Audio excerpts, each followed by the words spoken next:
"He hit my grandma!" screamed the child, her voice trembling with fear, echoing down the quiet suburban street. The afternoon sun burned hot against the asphalt, but in that moment, everything froze.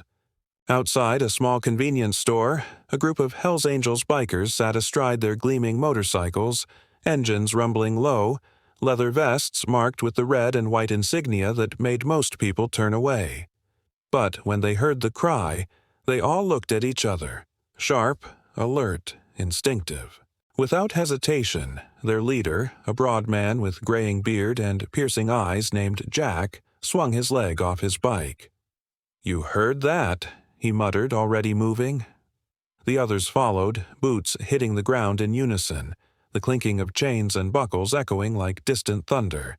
The scream came again, desperate, raw, full of terror.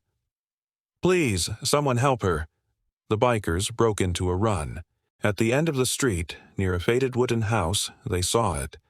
A man crouched beside an elderly woman lying limp on the porch. His hands moved frantically, pressing on her chest, shaking her shoulders. From a distance, it looked brutal, violent.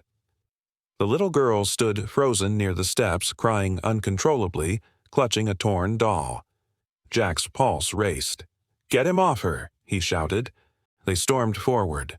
The man looked up, startled, confusion flashing across his face.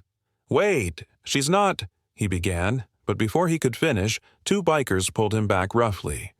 "What the hell do you think you're doing?" Jack roared, towering over him. The man struggled, panting. "She's not breathing," he cried out, his voice cracking. "She's my mother-in-law. She collapsed."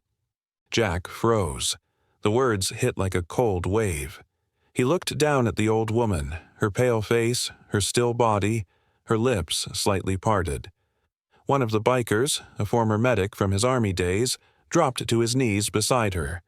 "Move," he said sharply, pushing Jack aside. He checked her pulse, then began chest compressions, counting under his breath.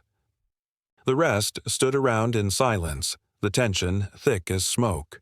The child sobbed quietly, her small hands trembling. Minutes stretched like hours. The man knelt beside the biker, tears streaming down his face.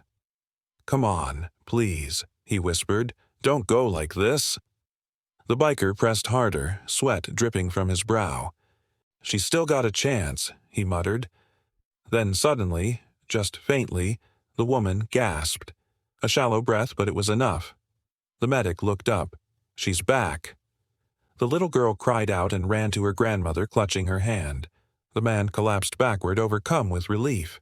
Jack stood motionless, his chest tight, his hands still shaking from the rush of adrenaline.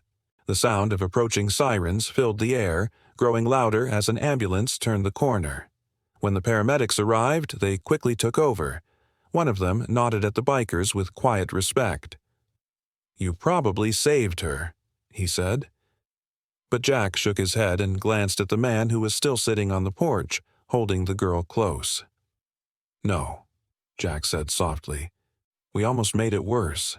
As the ambulance drove away, the street fell silent again.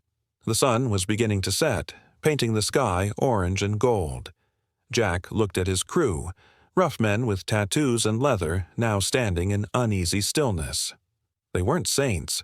They'd been judged 1,000 times by how they looked, by the jackets they wore, and yet today they'd done what they thought was right. The man approached them, voice trembling but sincere. I thought you were going to hurt me," he said. Jack gave a faint smile.